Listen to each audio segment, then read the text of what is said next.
ഈ വർഷത്തെ highest honour of Indian cinema ഇന്ന് ദാദാസാഹിബ് ഫാൽക്കെ അവാർഡ് വാങ്ങാൻ പോകുന്നത് മലയാളത്തിന്റെ സ്വന്തം മോഹൻലാലാണ്. ഇതിനു മുമ്പ് ഇത് നേടിയവരിൽ അമിതാഭ് ബച്ചനും രജനീകാന്തും ഒക്കെയുണ്ട്. കേരളത്തിൽ നിന്ന് നോക്കുകയാണെങ്കിൽ അടൂർ ഗോപാലകൃഷ്ണന് ശേഷം ഓരോ ദേശീയ അവാർഡ് ചടങ്ങിലെയും ഏറ്റവും വലിയ അവാർഡായ ദാദാസാഹിബ് ഫാൽക്കെ അവാർഡ് നേടാൻ പോകുന്നത് നമ്മുടെ ലാലേട്ടനാണ്. എന്തുകൊണ്ടാണ് ഈ പേര് ഈ അവാർഡിന്?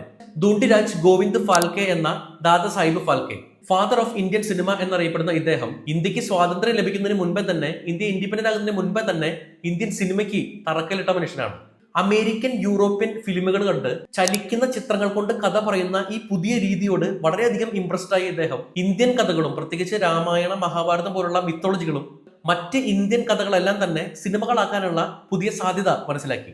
ഓൾറെഡി പെയിന്റിങ്ങിലും ഫോട്ടോഗ്രാഫിയിലും ഒക്കെ സ്കിൽഡ് ആയിട്ടുള്ള അദ്ദേഹത്തിന് സ്റ്റോറി ടെല്ലിങ്ങും വിഷ്വൽ കോമ്പോസിഷനും ഒക്കെ തന്നെ പെട്ടെന്ന് മനസ്സിലാക്കാൻ കഴിഞ്ഞു. എന്നാൽ ഇതിനെ കുറിച്ച് പഠിച്ചെടുക്കാൻ, ആ സ്വപ്നം സഫലമാക്കാൻ വേണ്ടിയിട്ട് തന്റെ സ്വത്തുക്കളെല്ലാം പലിശക്കാരന് ഈടുകൊടുത്ത് തന്റെ ഭാര്യയുടെ സ്വർണമെല്ലാം വിറ്റ് ലണ്ടനിലേക്ക് പോകുന്നു ഫിലിം മേക്കിംഗ് പഠിക്കാനായിട്ട്. ക്യാമറയും ഫിലിം മേക്കിംഗ് ഗിയറുകളെല്ലാം വാങ്ങുന്നു.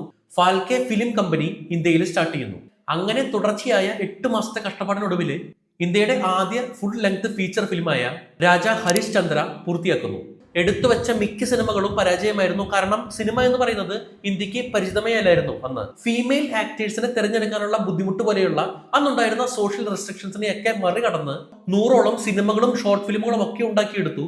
അതും എഴുത്തും സംവിധാനവും എഡിറ്റിംഗും ഡിസ്ട്രിബ്യൂഷനും എല്ലാം ഒരാൾ. ഇതിനെല്ലാത്തിനും തുടക്കം കുറിച്ച അയാളുടെ പേരിലാണ് ഓരോ വർഷവും നാഷണൽ അവാർഡ്സിലെ ഏറ്റവും വലിയ അംഗീകാരം. ഇപ്രാവശ്യത്തെ ദേശീയ അവാർഡിലെ ജൂറികളുടെ വിചിത്രമായിട്ടുള്ള തീരുമാനങ്ങൾ കണ്ട് നാഷണൽ അവാർഡ്സിന്റെ നിലവാരം ഇടിഞ്ഞു. ഇനി അത് കാണുന്നില്ല എന്ന് തീരുമാനിച്ച സിനിമാ പ്രേമികളെ ഞെട്ടിച്ചിരിക്കുകയാണ് ഇപ്രാവശ്യം.